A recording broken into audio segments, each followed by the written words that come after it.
दुर्योधन को पराजित नहीं करेगा, क्योंकि आज उसके पास अभेद कवच है। कहा फिर क्या करना चाहिए? कहा अच्छा यही है कि अपन रथ दूसरी तरफ कर ले।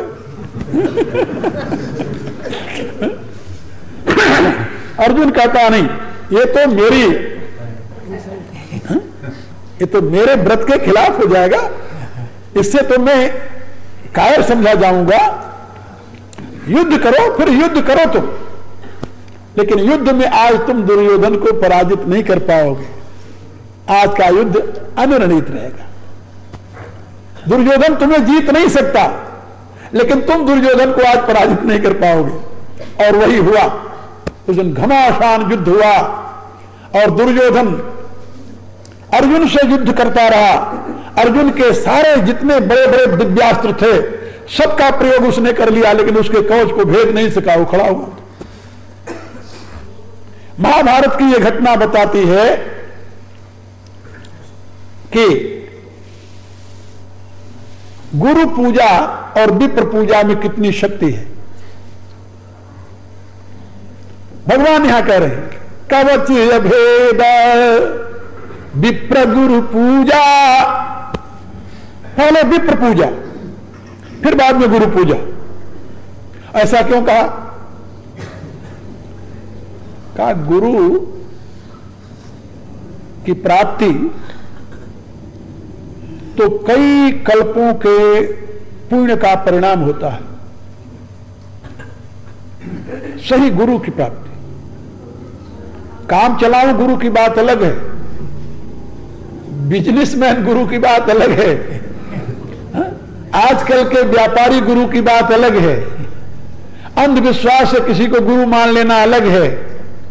यथार्थ गुरु की प्राप्ति जो है वो तो कई कल्पों की तपस्या के पश्चात होता है। और महाभारत शांति पर्व में बताया गया कि एक एक योनि में कई कई कल्प तक प्राणी पड़ा रह जाता है, और अरबों खरबों वर्ष के बाद ये नहीं कि 84 लाख घुमाए और मनुष्य पैदा हो गए, ना।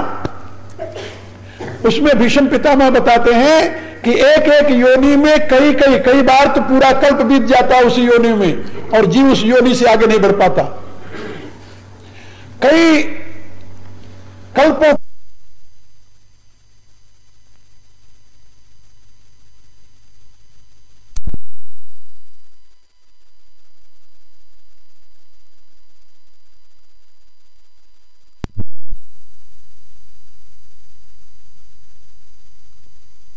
शरीर में भी कई कल्पों तक वो घूमता रहता है, तब कहीं उसको सात्विक बुद्धि प्राप्त होती है, और कई कल्पों तक सात्विक बुद्धि बनी रहती है, तब कहीं उसमें मुमुक्षा जागृत होती है, और जब मुमुक्षा जागृत होती है तब कहीं उसे गुरु की खोज प्रारंभ होती है।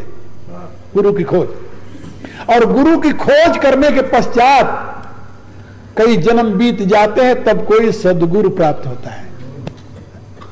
सद्गुरु, इसलिए मुमुक्षा को जागृत करने के लिए विप्र की शरण लेनी पड़ती है, विद्वान की शरण लेनी पड़ती है।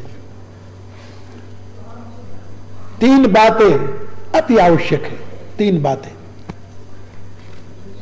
जो कोई अपने जीवन में कल्याण चाहता हो उसके लिए 3 बातें अति आवश्यक बताई गई हैं।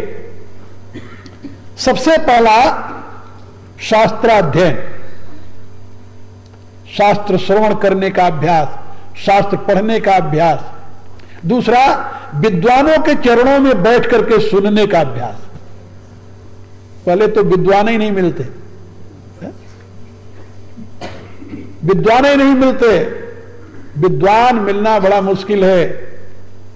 किताब को याद कर लेना, व्याख्यान दे देना ये सरल है, लेकिन उसको समझने वाले, उसके तत्व को समझाने वाले बहुत दुर्लभ होते हैं, बहुत दुर्लभ। इसलिए आजकल लोगों ने एक सरल सा रास्ता पकड़ रखा है। वो कहते हैं दिमाग को इतना कौन खपावे, अपने ताली बजाओ, कीर्तन गाओ और मस्त हो जाओ। लेकिन ये तुम्हारे जीवन के विकास में हेतु बनने वाला नहीं है, याद रखो। भगवान व्यासदेव कहते हैं कि बहुत जन्मों के प्रयत्न से, सत्संग से 3 काम जो करते हैं, एक सत्संग, शास्त्र का अध्ययन, और तीसरा सत्कर्म।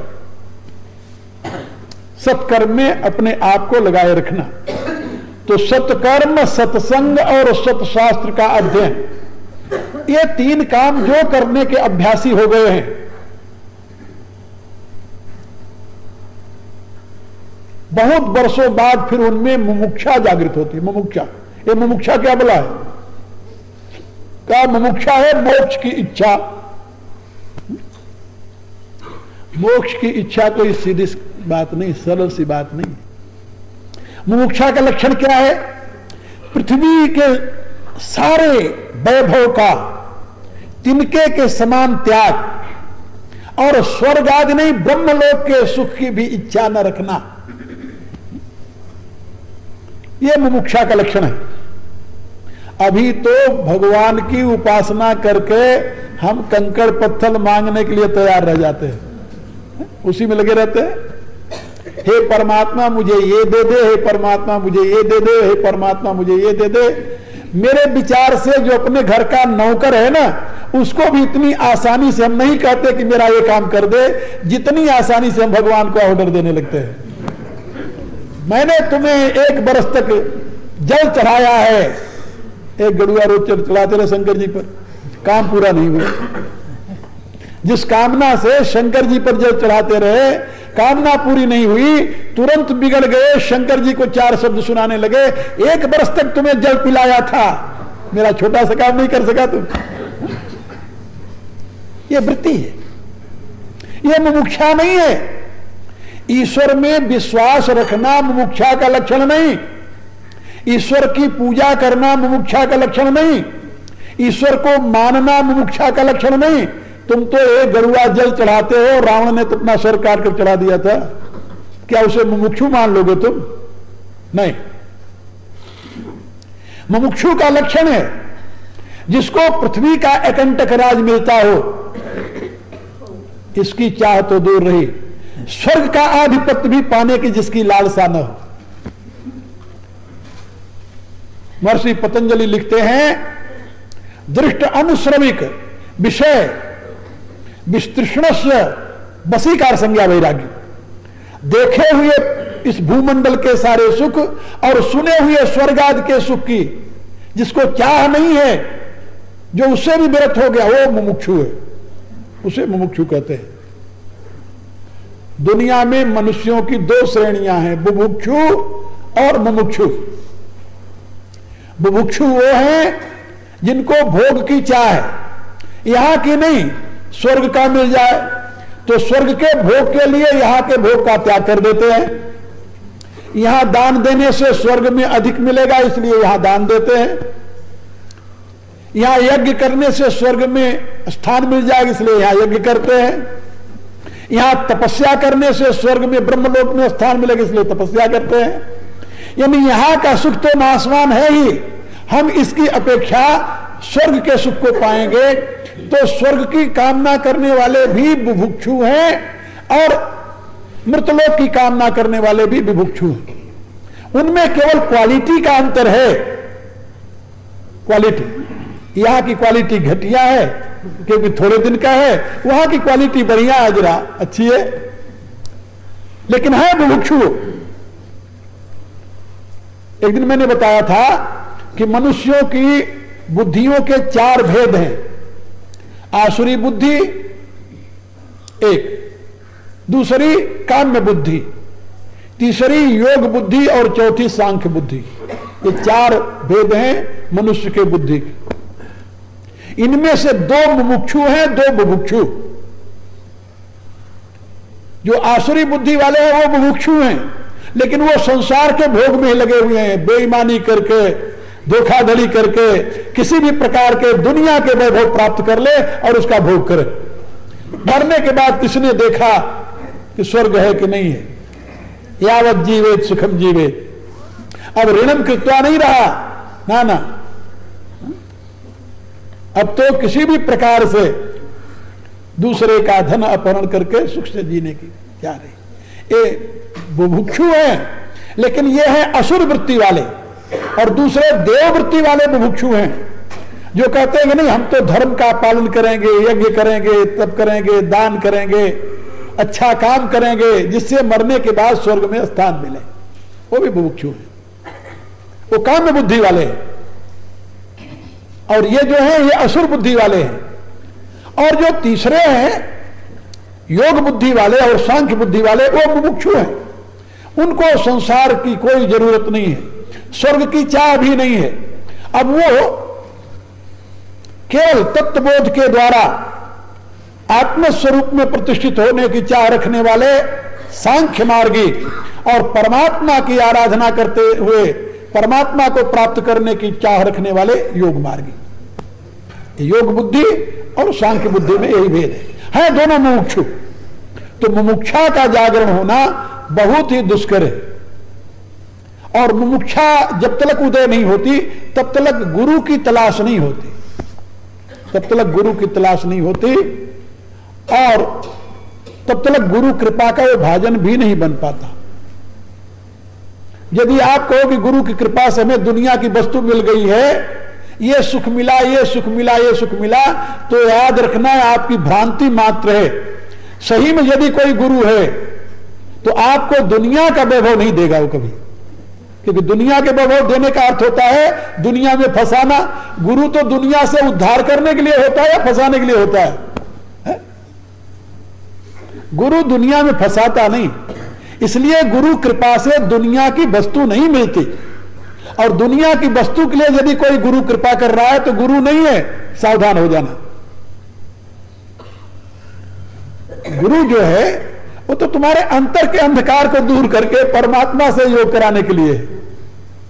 वो तुम्हें धन देने के लिए नहीं है, नौकरी देने के लिए नहीं है, तुम्हारे लड़की लड़के की शादी कराने के लिए नहीं बैठा हुआ है, तुम्हारी अभाव की पूर्ति करने के लिए नहीं बैठा हुआ। वो गुरु नहीं है। ये मरने के बाद तुम्हारा हाथ पकड़ के बैकुंठ ले जाने के लिए नहीं बैठा हुआ है। गुरु तुम्हें ज्ञान देगा, ज्ञान दाता है। और गुरु से इस प्रकार की चीजें मांगना भी तुम्हारी बुद्धि का दिवालापन है।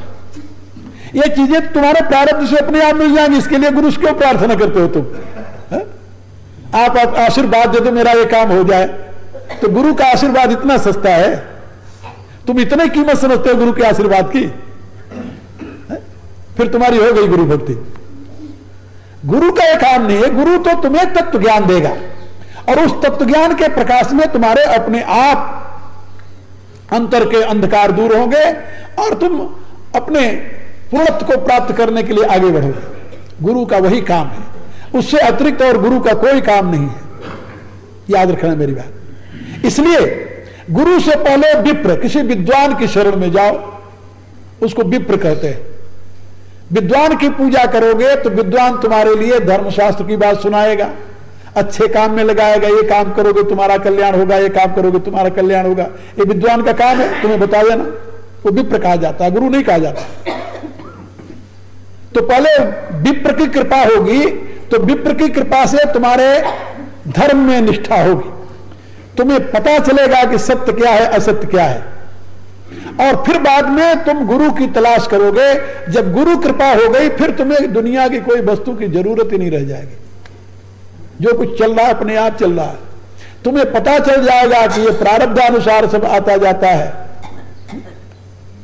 वही एक परम सत्य है। गुरु कृपा हो गई तुम्हारे ऊपर, ऐसा समझ लेना। जब तुम्हारी उस परम सत्य में निष्ठा हो जाए तो तुलसीदास जी कहते हैं कि कवच अभेद विप्र गुरु पूजा। विप्र पूजा और गुरु पूजा ये अभेद कवच है। इस कवच को कोई तोड़ नहीं सकता। जितने शत्रु हैं, काम शत्रु है ना, तो गुरु के द्वारा पहनाए हुए कवच को काम तोड़ देगा? नहीं तोड़ सकता। क्रोध तोड़ देगा? वो भी नहीं तोड़ सकता। लोभ तोड़ देगा? नहीं तोड़ सकता। ये सब असत्य पर खड़े हुए हैं, ये सत्य के पास जा ही नहीं सकते। ये काम, क्रोध, लोभ, मोह, मद, मत्सर जो है, ये सारे शत्रु असत्य पर खड़े हुए हैं। इसलिए ये कभी तुम्हारे पास आ ही नहीं सकते, तुम्हें मोहित कर ही नहीं सकते। यदि सही माने में गुरु कृपा का कवच तूने पहन रखा है तो इसका अभिप्राय नहीं गुरु कृपा जिसके ऊपर हो जाती है वो घर दौड़ छोड़ के बैठ जाता है, ऐसी बात नहीं है। बात है गुरु कृपा का भाजन बना हुआ व्यक्ति जो है वो सत्य में प्रतिष्ठित हो जाता है। सत्य में प्रतिष्ठित होकर संसार का व्यवहार चलता है, चलता रहे, क्या अंतर पड़ता है। हमारे यहां तो ऐसे ऐसे सम्राट हुए हैं, ऐसे ऐसे सम्राट जो पूरी पृथ्वी पर शासन करते हुए भी असंग रहे।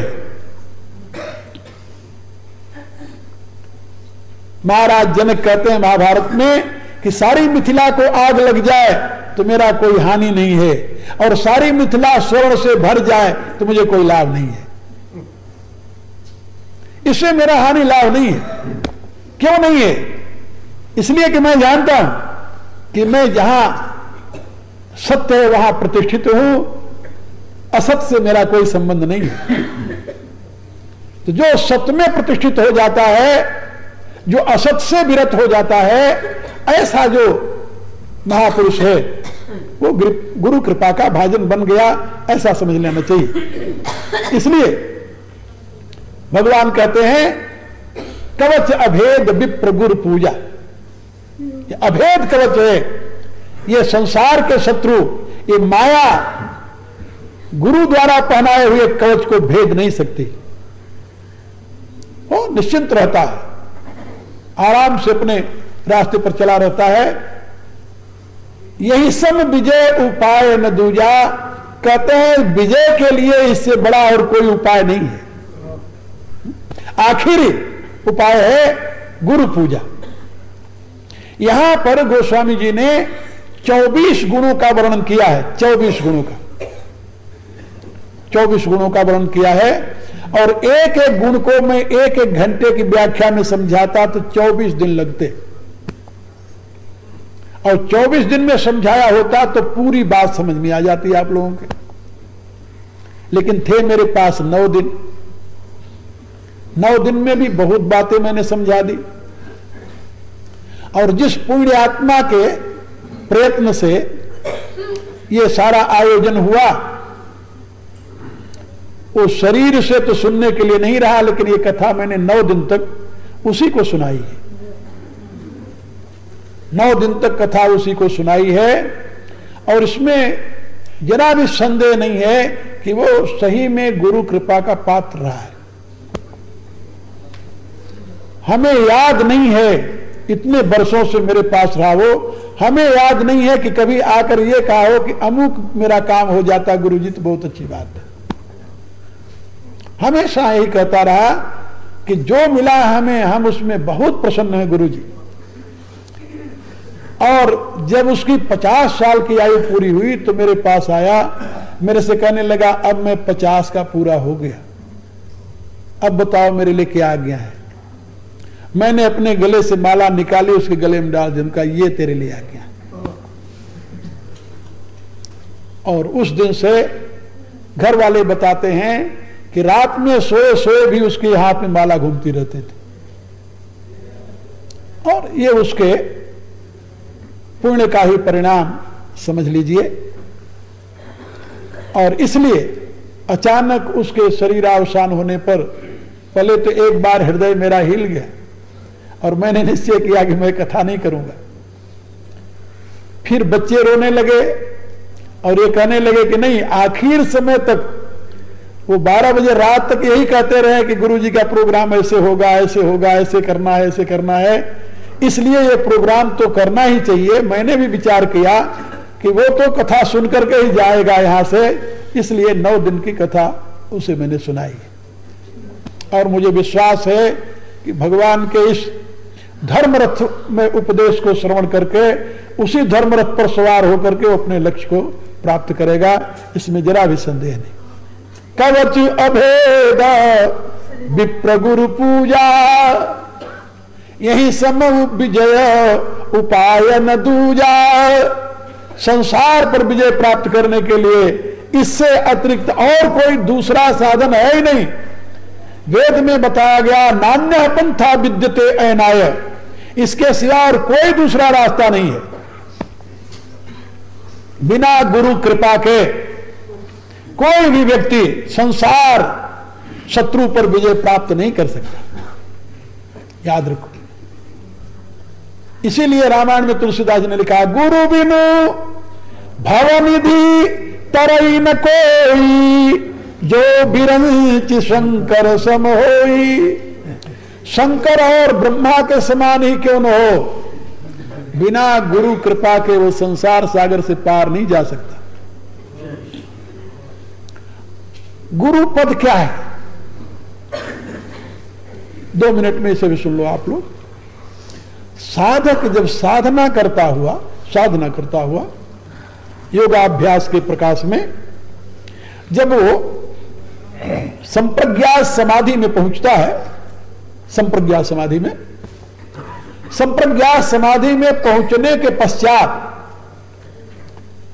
उसकी 2 स्थितियां हो जाती हैं। 2 स्थितियां। एक स्थिति यह होती है कि वो अब आगे असंप्रज्ञात समाधि में जाकर ब्रह्म में लीन हो जाए। ऐसी चाह होती है, ऐसी तड़फ होती है। और दूसरी स्थिति होती है कि वह पीछे देखता है, मुड़ करके पीछे देखता है। जैसे बहुत ऊंचे शिखर पर चढ़ा हुआ व्यक्ति नीचे जमीन की तरफ जब देखता है तो उसको छोटे छोटे जंतु दिखाई देते हैं, ऐसे वो पीछे देखता है। जब पीछे देखता है तो ये देखता है कि हम तो इस प्रवाह से मुक्त हो गए, लेकिन ये जो मेरी ही आत्माएं उसी चिदांश से अभिभूत, ये अज्ञानवश दुखी हैं। अज्ञानवश, इनके दुख का कोई कारण नहीं है। संसार में कहीं दुख नहीं है, संसार में कहीं दुख का कारण भी नहीं है।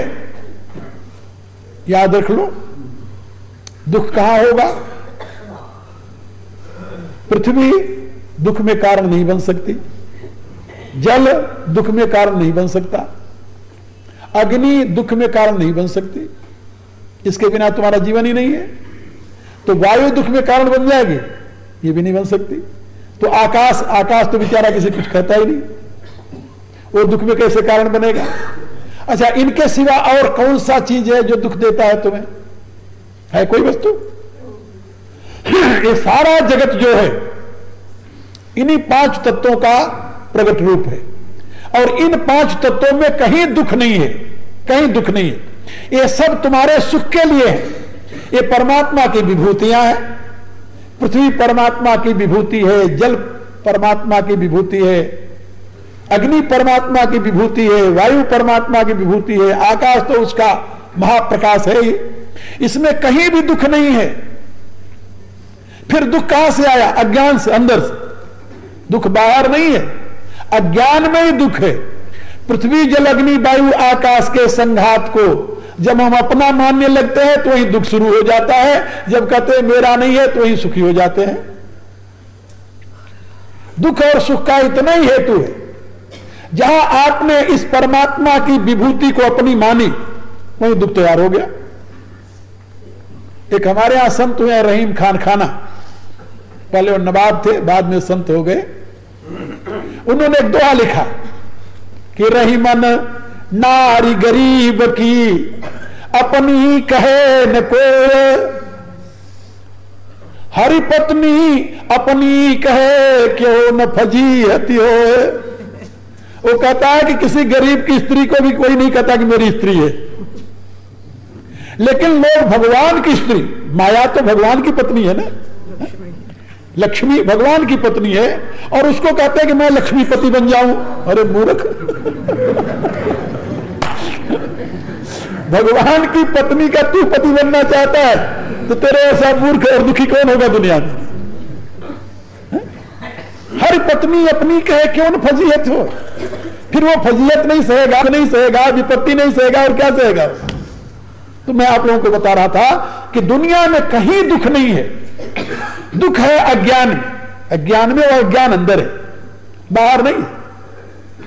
बाहर तो आनंद का समुद्र है, क्योंकि यह सृष्टि आनंद से होती है। वेद कहता है आनंदात खलिमान भूतान जानते, आनंदात जातान जीवन।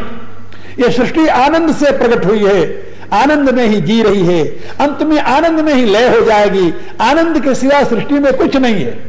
कहा दुख कहां से? दुख तो तुम्हारी अज्ञानता से है। ये पृथ्वी भगवान की है, इसमें कहीं दुख नहीं है, पृथ्वी का इतना टुकड़ा मेरा है। और गांव में तो मैंने देखा है वो हल चलाते हैं, हल चलाते हैं तो जिधर से हल गिरता है एक फाल, उसको कूड़ कहते हैं हमारे यहाँ, कूड़। और एक कूड़ के लिए तूने अपने खेत को हल ऐसे चलाया जिससे मेरे खेत की दाल जो था वो तुम्हारे खेत में चला गया, इसके लिए लड़ाई हो जाती, कत्लेआम हो जाता, मुकदमा चलता है और उसी में लुढ़े रहते हैं। अरे भाई पृथ्वी तो भगवान की थी, उसमें तेरी कहां से आ गई जिसके लिए तुम मर रहे हो। भर्तृहरि ने लिखा है अपने वैराग्य शतक में कि आज से लेकर के सृष्टि में, आज से लेकर के अब तक सृष्टि में कितने जीव हुए होंगे पता नहीं, और जिसको आज तू अपना मानता है उसको वो भी मानते रहे अपना, लेकिन सब चले गए, उनका पता नहीं है। और जिस पृथ्वी के मिट्टी के टुकड़े को तू कहता है ये मेरा अब हो गया और उसके लिए मर रहा है, तू भी ऐसे एक दिन छोड़ के चला जाएगा, पता नहीं चलेगा। मेरा यहां क्या है, प्रयोगाधिकार है। मेरी बात याद रखो, इस सृष्टि में तुम्हारा प्रयोगाधिकार है, सत्वाधिकार नहीं। सत्वाधिकार माने मालिक में हूं, प्रयोगाधिकार माने मुझे प्रयोग करने के लिए परमात्मा ने दिया है। तो प्रयोगाधिकार मानोगे तो सुखी रहोगे, सत्वाधिकार मानते वहीं दुखी हो जाते हो। तो योगी जो उस अवस्था में पहुंचता है जिसकी मैं कहानी सुना रहा था आपको, उस छठी भूमिका में जब वो पहुंचता है तब वो सोचता है कि ये सब अज्ञान के नाते दुखी हो रहे, तो वहां से उसमें करुणा जागृत हो जाती है। करुणा जागृत हो जाती तो वहां से वो लौट आता है, वो कहता है अकेले हमें तो बंधन है ही नहीं। वो तो जान गया कि बंधन नहीं है, यहां ये अज्ञान का ही सारा खेल है। तो वहां से लौट करके आता है, नीचे उतरता है, फिर उन मनुष्यों के स्तर पर आकर उनको समझाता है कि भाई तुम क्यों बिना मतलब के दुखी हो रहे हो, दुख का कोई यहां कारण नहीं है। उसके पुनः संसार में काम करने का कारण होता है, कारण होती है करुणा। ये करुणा बसात उस संसार में घूम घूम करके लोगों को समझाता है कि तुम व्यर्थ में क्यों दुखी हो रहे हो। वो गुरु पद को प्राप्त होता है। जैसे डेहली पर बैठा हुआ व्यक्ति अंदर भी देखता है और बाहर भी देखता है, ऐसे उस भूमिका में रहने वाला योगी संसार को भी देखता है, परमार्थ को भी देखता है, और लोगों को बताता है तुम इधर से आओ और उधर चले जाओ। वो गुरु पद है। जो अभी उस पद पर नहीं पहुंचा वो गुरु बनने का अधिकारी नहीं है, वो गुरु नहीं होता। किताब पढ़ करके कोई गुरु नहीं बनता, या किसी के बाप दादों की परंपरा में कोई गुरु नहीं बन जाता, या किसी के बनाने से कोई गुरु नहीं बन जाता। गुरु होता है, गुरु एक पद है, और उस पद पर जो पहुंचा हुआ है वो गुरु है। और उसके विचारानुसार यदि तुम जीवन बनाओगे तो तुम्हें संसार शत्रु पर विजय प्राप्त हो जाएगी, इसमें जरा भी संदेह नहीं है। इसलिए गोस्वामी जी घोषणा कर रहे हैं, कवच अभेद विप्र गुरु पूजा, यही सन विजय उपाय न दूजा। तुम्हारे लिए विजय का इससे अतिरिक्त और कोई उपाय नहीं है।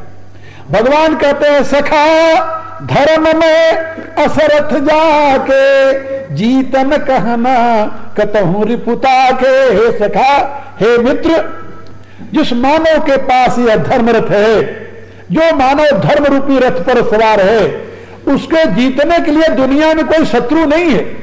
जीतन कहना कतहूं रिपुता के, कहीं भी उसके जीतने के लिए शत्रु नहीं, क्यों शत्रु ही नहीं है, जीतेगा क्या? जब शत्रु कोई हो तब तो उसे जीते वो, उसका कोई शत्रु ही नहीं रह जाता। भगवान राम रावण को अपना शत्रु नहीं मानते, ना। यदि कोई कहे कि रावण तो राम का शत्रु है, कहते ना, मेरा शत्रु थोड़ी। रावण शत्रु नहीं है, रावण के अकृत शत्रु है।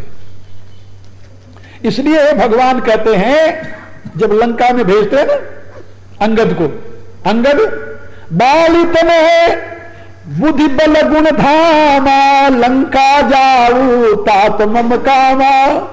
अंगद को संदेश देते हुए भगवान क्या कहते हैं, सुनो। बालितन है बुद्धि बल गुण धामा, लंका जाऊ तात मम कामा। बहुत बुझाई तुम्हीं का कहूं, परम चतुर में जानत यहूं। लेकिन याद रखना, काज हमार तासुहित हो ही, मेरा काम बन जाए लेकिन रावण का अहित न हो। काम मेरा हो, हित रावण का हो। मेरा हित हो ऐसा राम ने नहीं कहा। क्यों कहा? अरिहुक अनभल की नन रामा, राम अपने शत्रु का भी अहित नहीं चाहते। और की बात तो छोड़ी, इसलिए राम कहते मेरी दृष्टि में कोई शत्रु है ही नहीं। हां, मनुष्य की बुराई जो है, ये बुरे दुर्गुण जो यही शत्रु है और कोई शत्रु नहीं। इसीलिए वाल्मीकि रामायण में आता है कि जब रावण का अंत होता है और विभीषण विलाप करने लगते हैं तो भगवान उनको हृदय से लगाकर समझाते हैं कि अब ये रोने का समय नहीं। कहा तो फिर? कहा अब तुम जाकर रावण का संस्कार करो। कहा मैं रावण का संस्कार करूं? कहा जी हां, वो तुम्हारा बड़ा भाई है और जैसे तुम्हारा बड़ा भाई है वैसे मेरा भी बड़ा भाई है। मित्र का बड़ा भाई होता है। हमारी शत्रुता रावण से नहीं थी, रावण के दुर्गुण से थी। हमारी शत्रुता रावण से नहीं, रावण के दुर्गुण से थी। इसलिए तुम रावण की गति के लिए उसका संस्कार करो।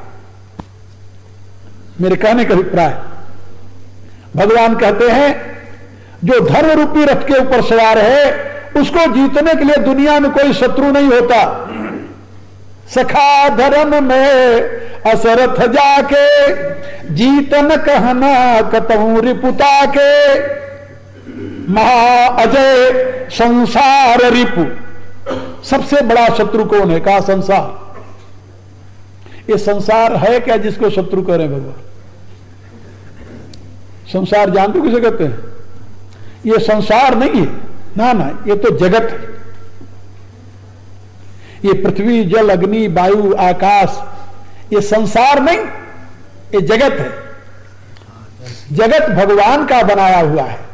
यत् किंचित जगत्याम जगत, वेद कहता है ईशावास्यम इदम सर्वम यत् किंचित जगत्याम जगत।